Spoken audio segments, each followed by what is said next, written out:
मध्ये असतो का नाही सध्या तुम्ही बघा, प्रत्येक माणूस कशात आहे? स्ट्रेसमध्ये, टेन्शनमध्ये. कशाच टेन्शन नाही आहे हो तुम्हाला? नाही हो, सगळं टेन्शन आहे मला. तुम्हाला? मला टेन्शन नाही, याचंच टेन्शन आहे. आता स्ट्रेस आपण कॅरी करत असतो आणि स्ट्रेस एकमेव कारण आहे की आमच्या आजाराचं, आमच्या दुःखाचं. मग स्ट्रेस काय येतो? कशामुळे स्ट्रेस येतो माणसाला? आमच्या मनाप्रमाणे घटना नाही घडल्या की स्ट्रेस येतो, ताण येतो. आणि घटना नेमकी आमच्या मनाच्या प्रमाणे घडत नाहीत, लोक आमच्या मनाप्रमाणे वागत नाहीत. काय घडतंय आमच्या मनाप्रमाणे जिंदगी? सांगा मला. काहीच घडत नाही. मग अपेक्षा केल्या की स्ट्रेस वाढणार म्हणजे वाढणार. That's all. आता स्ट्रेस कमी कसा करायचा हाच मुद्दा आहे ना. बरं, काय होतंय स्ट्रेस आल्यानंतर? बॉडी सिग्नल द्यायला लागते. मनाला आलेला ताण बॉडी बॉडी बॉडी दाखवते याला ताण आलाय म्हणून. कसं येतं ताण? सांगा बरं. बॉडीचं काय सिम्पटम्स आहेत ताण आलेल्या? काय होतंय? डोकं दुखत आहे लोकांचं. दुखत आहे ना डोकं? वाचायला घेतलं नाही समजा की डोकं दुखत आहे, ताण येतो. अजून काय होतंय? एनर्जी थकवा येतो, झोप वाटतं, पाय दुखतेत, बॉडी पेन होतो. खूप झोपत आहेत काही लोक ताणामध्ये. याचे उलटे काही लोक झोपतच नाहीत, नुसते असं बघतात फॅनकडे. 4-4, 5-5 दिवस झोपच नाही. काही ना गोळ्या झोपेच्या, म्हणजे झोप येण्याच्या गोळ्या खाऊन झोपत आहेत. अशी झोप लागत नाही, दारू पिऊन झोपत आहेत. आहे ना पब्लिक अशी. आपण लहान थोडी आहे शाळेत. आपण we are the matured people, we are the leaders. त्यामुळे आम्हाला बारीक बारीक गोष्टी, असे उदाहरणं मला शाळेतल्या पोरांसोबत थोडी देता येतात.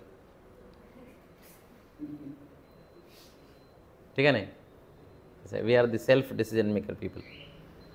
अजून काय होतं मग? काही लोकांना भूकच लागत नाही स्ट्रेस आला की. होतं ना. काही लोकांना अशी भूक लागते, ती एवढं खात्यात ताणात, त्याचं नियंत्रणच नाही जेवणावर. इतना खाना. कशामुळं? स्ट्रेसमुळं. मग आता हे स्ट्रेस येतो, कशावर परिणाम आहे? बॉडीवर. सायकोसोमॅटिक आजार, मनोकायिक आजार. माणसं मनानं थकले की शरीरानं थकतात. मनाप्रमाणे घटना घडल्या की बॉडी थकत नाही. कितीही माणूस थकला आणि त्याच्या आवडीचा विषय आला की ती न झोपता झोपेतून उठून गप्पा ऐकायला बसते. असं का? कारण का मनाप्रमाणे घटना घडायला लागल्या की थकवा येत नाही. अभ्यास करायला सांगितलं की झोप येते, मोबाईल बघताना झोप येत नाही, टी व्ही बघताना झोप येत नाही, मुलांना खेळताना भूक लागलेली कळत नाही.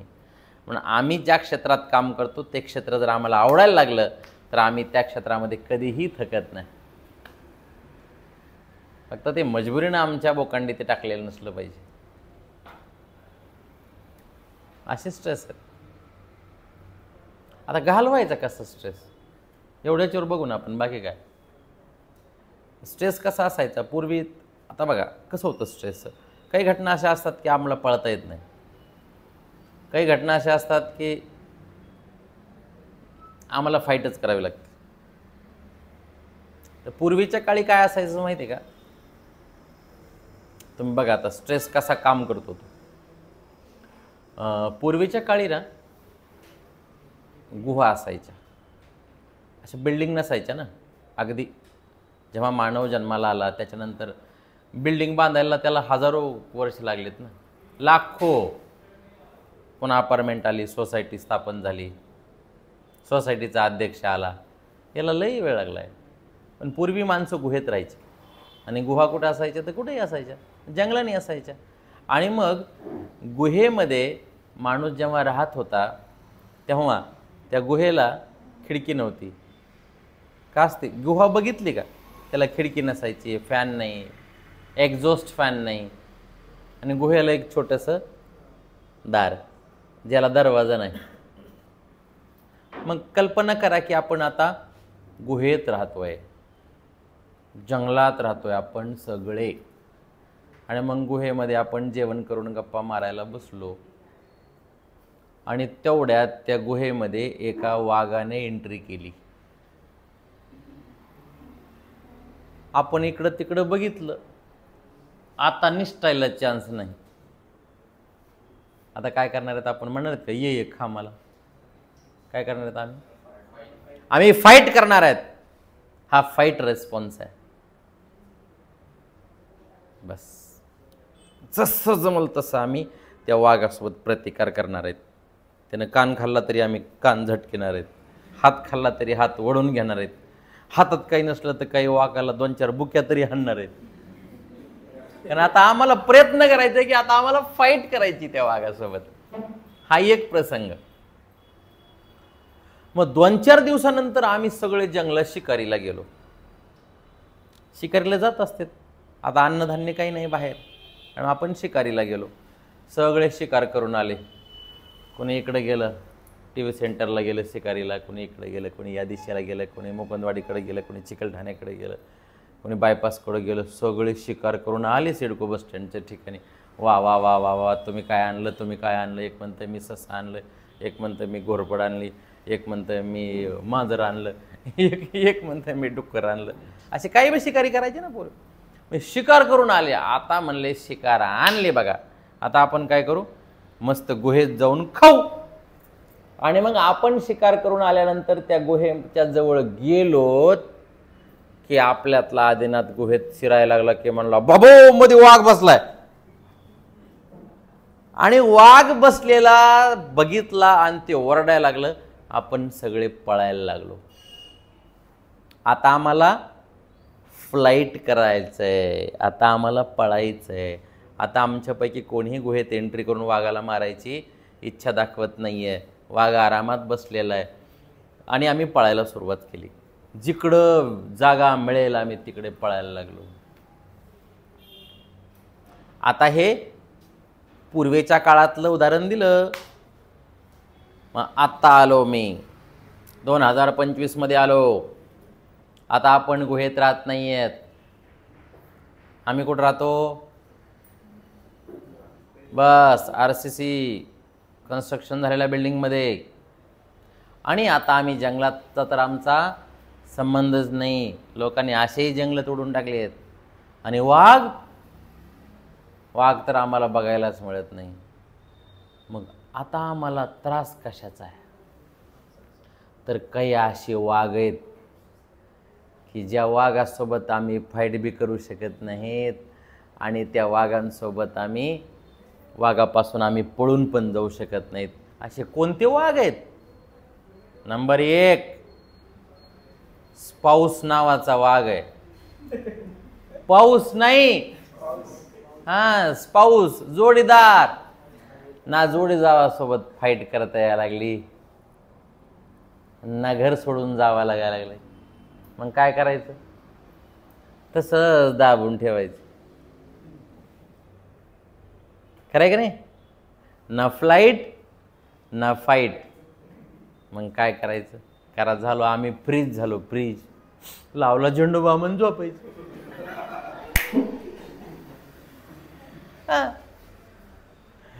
ऑफिसला गेले की बॉस नावाचा वाघ आहे आमच्या समोर, टायगर. आता हा टायगर ना जॉब सोडून जाण्याची इच्छा आहे, ना त्या बॉसला काही बोलता येते. आवडत नाही तो, पण त्याला काही बोलता येईना. ना आम्ही बॉस सोबत फाईट करू शकतो, ना आम्ही कंपनी सोडून जॉब सोडून पळून जाऊ शकतो. मग काय करायचं? इच्छा नसताना तसंच त्यांना म्हणायचं गुड मॉर्निंग सर. अंतःकरणातून शिव्या, पण बाहेरून sir good morning, okay sir, yes sir. पुन्हा इकडे जाऊन म्हणायचं कशाचं येस सर. आता ना फ्लाईट ना फाईट. शिक्षक नावाचे वाघ आहेत. ना शाळा सोडून जाता येते, ना गुरुजीसोबत संघर्ष करता येतो. ना मॅडमला शिव्या देता येतात, ना शाळा सोडून जाता येते. मग तसंच सहन करायचं. मॅडम लांब गेल्या की मागं शिव्या द्यायच्या पोरांनी, आणि जवळ आल्या की तटकून yes ma'am, okay ma'am, no problem. आता व्हॉट इज दिस? आता फ्रीज करायला चालू आहे. ना फाईट ना फ्लाईट. ॲग्री? मग प्रत्येकाच्या जीवनामध्ये असे खूप वाघ आहेत. आता ह्या वाघासोबत फाईटही करता येईना, वाघाला हाणताही येईना, वाघाला सोडून जाताही येईना. मग आला स्ट्रेस, मग येतो ताण. मग आलेला ताण काय करायचा? आलेला ताण आपण आपल्यापेक्षा दुर्बलांवर काढायचा. पहिली टेक्निक. बायकोला काही म्हणता येईना म्हणून साहेब ऑफिसमध्ये येऊन लोकांना झापणार. आपल्यापेक्षा दुर्बलावर कॅरी फॉरवर्ड करायचं ना स्ट्रेस. मस्त पुढच्यावर काढायचा. ते त्याच्या पुढच्यावर काढणार, ते त्याच्या पुढच्यावर काढणार, ते त्याच्या पुढच्यावर काढणार. अशा प्रकारचा आम्ही काय करतो? स्ट्रेसला वाट करून देतो, ताणाला वाट करून देतो, आणि आम्ही थोडं स्वतःला हलकं महसूस करतो. बरोबर आहे का? मग आलेला ताण काही लोक टुंग नाही होते, टेन्शनमुळं पिते. पिलं की पुन्हा टेन्शन येते. मग आता टेन्शन आलं की पुन्हा प्यायचंय. कशाचं टेन्शन आहे यांना? काही यांना भूकंपग्रस्त एरियाचं इंजिन हे केलंय का? इन्चार्ज केलंय का? नाही. कशाचं ताण? कारण काही लोकांनी. मग स्ट्रेस येणार. आता कोणाला ताण नको आहे. मग सर जाऊ दे, आता ताण कसा येतो सांगितलं, परिस्थिती माहीत झाली. आता हाताळायचा कसा ताण याच्यावर बोलू. काय स्ट्रेस मॅनेजमेंटचा पहिला फॉर्म्युला? कशानं ताण जाईल? ज्या लोकांना पैसे नाहीत त्यांना खूप ताण आहे. पैसे कमवा. नो मनी ऑलवेज तानी. आणि पैसे असले की ताण कमी होतो. बरोबर आहे का नाही? आता ॲडजस्टच कशात करायचं? किती ॲडजस्ट करायचं? किती ॲडजस्ट करायचं? पण पैसे कमवायला लागले की ताण कमी होतो. प्रत्येक महिन्याला, प्रत्येक 6 महिन्याला, प्रत्येक 3 महिन्याला, प्रत्येक वर्षाला इन्क्रिमेंट झालं पाहिजे, आणि आपल्या उत्पन्नामध्ये वृद्धी झाली पाहिजे, वाढ झाली पाहिजे. एक तर नोकऱ्या लागत नाहीत, लागल्या तर टिकत नाहीत, टिकल्या तर पगार वाढत नाही. असल्या नोकऱ्या आहेत सध्या. का? तर आम्ही स्वतःला डेव्हलप करत नाही. त्यामुळं पहिलं काम पैसे कमवायला लागायचे. दुसरं, अंग मेहनत करायची, म्हणजे माणसाला ताण येणार नाही. ताण आला तरी माणूस थकला की त्याला गाढ झोप लागते, आणि चांगली झोप झाली की त्याला फ्रेश वाटायला लागतं. म्हणून व्यायाम करायचा आहे. पूर्वीच्या काळी लोकांना श्रम करायला चान्स होता, घरी कामाला चान्स होता, शेतात कामाला चान्स होता. पण आता या शरीराला कामच नाही ना. आता या शरीराला खायला भरपूर आहे, पण कामाचं पत्तं नाही. उठले तरी लगेच चहा, टोस्ट, खारी, ब्रेड, नाश्ता, उपमा, इडली, पोहे. कालचं जिरलंय का नाही हे सुद्धा कोणी विचारलं नाही, पण लगेच रेडी, लगेच टाकलं. कामाचा पत्ता आहे का नाही? लगेच खाली गेले, काढलीच गाडी, बसले गाडीत, जिथं गेले तिथं चहा, पुन्हा बिस्किटं, लगेच बाजूला समोसावाला दिसतोय, वडापाववाला, एक वडापाव घेऊयात. आता फुकट असल्यावर टेन्शन नाही, नाही म्हणायचं नाही, घ्यायचा. पुन्हा इकडं तिकडं फिरायचं, चालायचं नाही, अंग मेहनत नाही. दुपारी अगदी वेळेवर जेवायचं, पुन्हा संध्याकाळी जेवायचं, आणि पुन्हा म्हणजे माझं वजनच लय वाढायलं हो.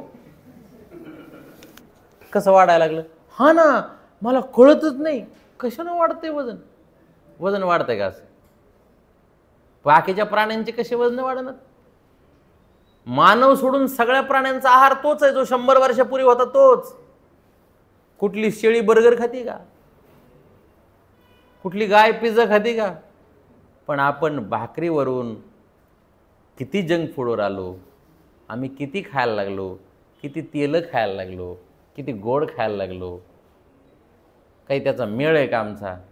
आणि माणसं खाऊन खाऊन खाऊन 25-30 वर्षातच कुजायला लागली. एवढे कुजायला लागले की आता खायला कमी आहे का? एवढं खायला तरी लोकांच्या चेहऱ्यावर तेज आहे का? अजिबात नाही. खाऊन नुसते ढेकरं देऊन कुजले. अरे जेव्हा खायला नव्हतं तेव्हा 100 वर्ष लोक जीवन जगत होते आणि आज प्रचंड खायलाय. किती वर्ष? 40. काय आजार? गुडघे दुखत आहेत. तुमचं 35. काय आजार? बीपीची गोळी सुरू आहे. किती आजार? भरपूर आहेत. वय 30. काय आजार आहे? मनका. 30 मध्ये मनका. आणि मग तुमचं पोट साफ होत नाही. एक माणूस नाही ज्याला प्रॉब्लेम नाही आहे. कशामुळं? फुल हरी आणि झिरो काम. म्हणून या शरीराला, या बॉडीला आम्हाला प्रचंड थकवायचं आहे. पाय चालायला दिलेत, गिअर टाकायला नाही, क्लच दाबायला नाही. खरं का नाही? 4 व्हीलरचा पाय आता तिथं त्या पायाचाही वापर बंद झाला. ऑटोमॅटिक गाड्या आल्या. पुन्हा स्टेअरिंग काढून घेतील. नुसता माणूस समोर बसणार. बरं बसायला बी खाली बसायचं नाही. सोफा एवढे खाली जाते सोफ्यात. गुडघ्याचा वापर नाही. आणि मग कसं होईल ते? म्हणून आपण आपल्यासारख्या माणसांनी, आपल्यासारख्या लीडरनी शरीराला काम लावायचं. चाला, वॉक करा, व्यायाम करा, रनिंग करा, स्विमिंग करा, योगा करा, काय करायचे ते करा. वजन उचला, घरं झाडा, साफ करा, फारशा पुसा, काय करायचे ते करा. पण बॉडीला काम द्या, तरच 4 दिवस सुखाचे आम्हाला बघायला मिळतील, अन्यथा नाही. नाहीतर मग सकाळी 2 गोळ्या, दुपारी 2 गोळ्या, संध्याकाळी 2 गोळ्या, 4 वाजता एक सिरप, 5 वाजता एक सिरप, संध्याकाळी हळदीचं दूध, त्याच्यात 2 गोळ्या. मुतखडा झाला.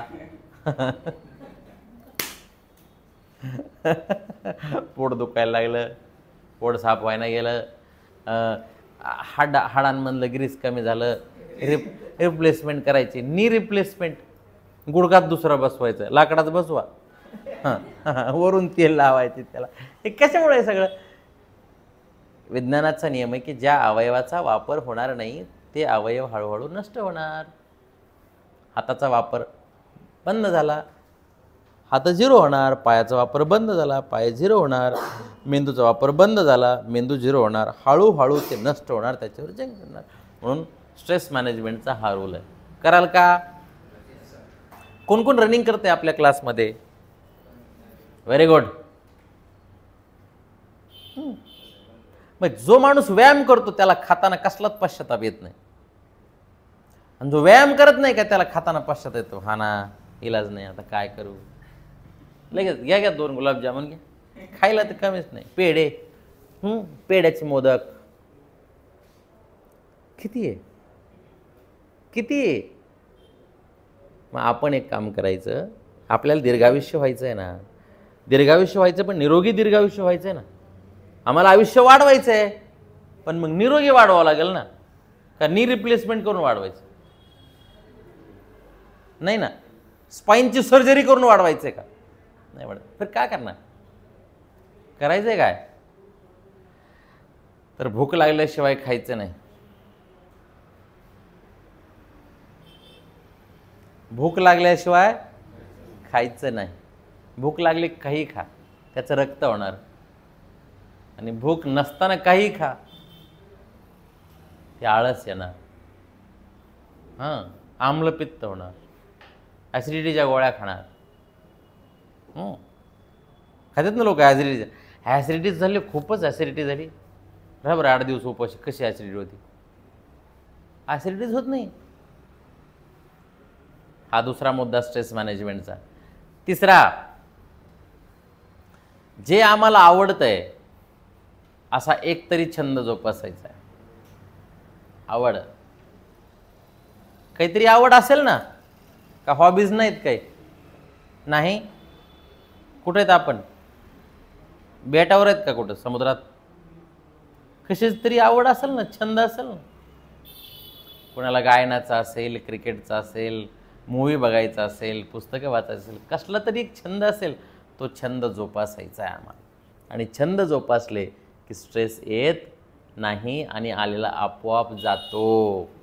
त्याच्यानंतरचा स्ट्रेस मॅनेजमेंटचा रूल आहे की ध्येय, ज्या लोकांना ध्येय आहेत, टार्गेट आहेत, त्या लोकांना स्ट्रेस येत नाही. म्हणून गोल सेटिंग करणं गरजेचं आहे. ज्या लोकांचं ध्येय आहे, ज्यांना कुठं जायचं माहिती आहे, त्यांना स्ट्रेस येत नाही. ज्यांना माहीतच नाही आपल्याला कुठं जायचं आहे, त्यांना खूप स्ट्रेस येणार. टाईम मॅनेज केला की स्ट्रेस येणार नाही. ज्या लोकांचा टाईमच मॅनेज होत नाही, त्यांना वेळ गेलेला कळत नाही आणि मग अचानक काम आले की मग ताण येतो. हा ना, मी ते परवाच करायला पाहिजे होतं. हा ना, मी पूर्वीचा अभ्यास करायला पाहिजे होता. हा ना, मी त्या दिवशीच ते काम करायला हवं होतं. आज वाटते, आज वाटून उपयोग आहे काही? त्या दिवशी काम करायला हवं होतं, त्या दिवशी आम्ही काम न करता वेळ वाया घालवला आणि आज ते काम आमच्या समोर करून आलं. आज आमच्याकडे वेळही नाही, शक्ती नाही, पैसे नाही, उलट अचानक केलेली सगळी कामं खर्चिक असतात. खरं की नाही?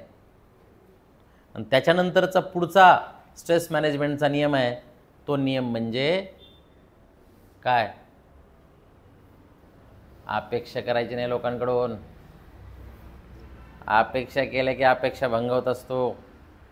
जास्त अपेक्षा करायची नाही. कुणी माझ्या मनाप्रमाणे वागेल याची अपेक्षा करायची नाही.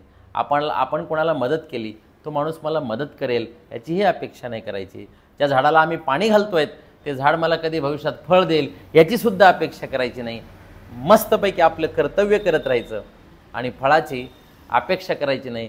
जेवढं मिळालं तेवढं मेवा आणि जे मिळालं नाही त्याची माझी झाली सेवा. खलास. कशाला ताण येईल? अजून काय पाहिजे स्ट्रेस मॅनेजमेंटला? अजून पाहिजे काय? झालं स्ट्रेस मॅनेजमेंट. What next?